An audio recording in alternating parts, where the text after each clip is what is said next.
வணக்கம். சிவகங்கை மாவட்டத்தில் திரிபுவனத்தில் உள்ள அஜித்குமார் கொலை செய்யப்பட்டு இறந்தார் காவல்துறையினர். இனி தமிழகம் மட்டுமல்ல, எந்த மாநிலத்திலும் இது போன்ற லாக்அப் டெத்தோ விசாரணை போல இறக்கிறதோ இந்த மாதிரி அசம்பாவிதங்கள் இனிமேல் நடக்காமல் இருக்க வேண்டும்.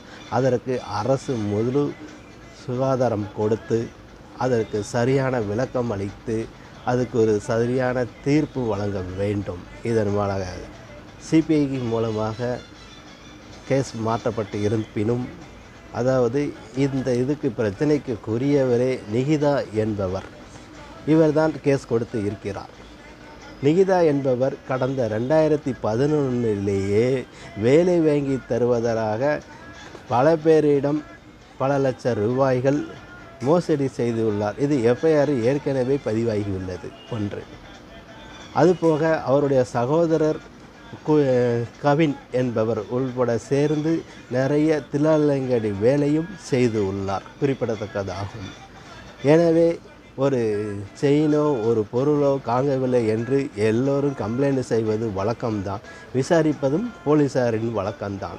ஆனால் இதில் என்ன, நிகிதாவிடம் ஏன் முதல் விசாரணை செய்யவில்லை?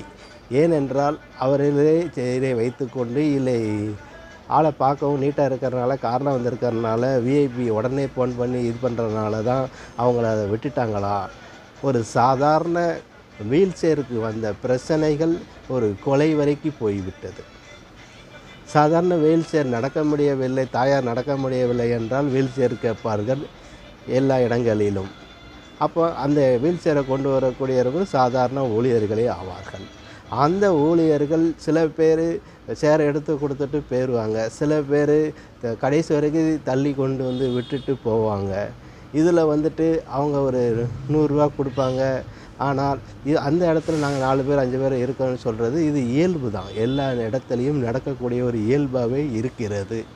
அப்போது அந்த மாதிரி இடங்களில் 500 ரூபா கேட்டுறது அப்போ நான் யார் தெரியுமா என்று பார்த்தால், அப்படி அந்த கேள்வி கேட்கும்போது இவர்கள் இந்த இடத்தில் மட்டும் அல்ல, இந்த கேள்வி பல இடங்களிலுமே நான் யார் தெரியுமாங்கிற கேள்வியை எழுப்பியிருப்பார்கள் என்று இதன் மூலமாக தெரிகிறது. இன்னொரு பார்வையில் பார்த்தால், சாதாரண 1 கிராம் தங்கமோ 2 கிராம் தங்கமாக இருந்தாலும் நமது சொந்த காரிலேயே நாம் வைத்துவிட்டு வெளியில் செல்ல மாட்டோம். அதுபோக சாவியை அந்த காவலரிடம் ஒப்படைக்க மாட்டோம்.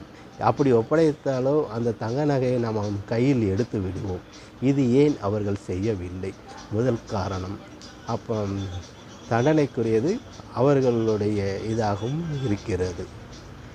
ஆக எல்லோருமே சாதாரணமாக ஒரு தங்கப்பொருள் வச்சுருந்தாலே காருக்குள்ளே பூட்டி வச்சுட்டு போக மாட்டாங்க, மேக்ஸிமம் கையிலேயே எடுத்துகிட்டு போயிடுவாங்க.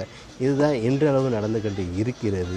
இவர்கள் அப்போது அந்த தங்கப்பொருள் இருக்குன்னு தெரியும், சாவியை கொடுத்து நீங்கள் கொண்டு போய் விடுங்கன்னு சொல்கிறக்கூடியது இது நம்பகத்தன்மையான உண்மை இல்லை என்பது தெளிவாக தெரிகிறது. இருந்தாலும் சிபிஐ விசாரணை வரும். அதுபோக இப்படிப்பட்ட சூழ்நிலையில் இவர்கள் செய்து இருப்பது பெரும் குற்றத்தின் குற்றமாகவே காணப்படுகிறது. மக்கள்கள் கேள்வி எழுப்புகின்றனர்.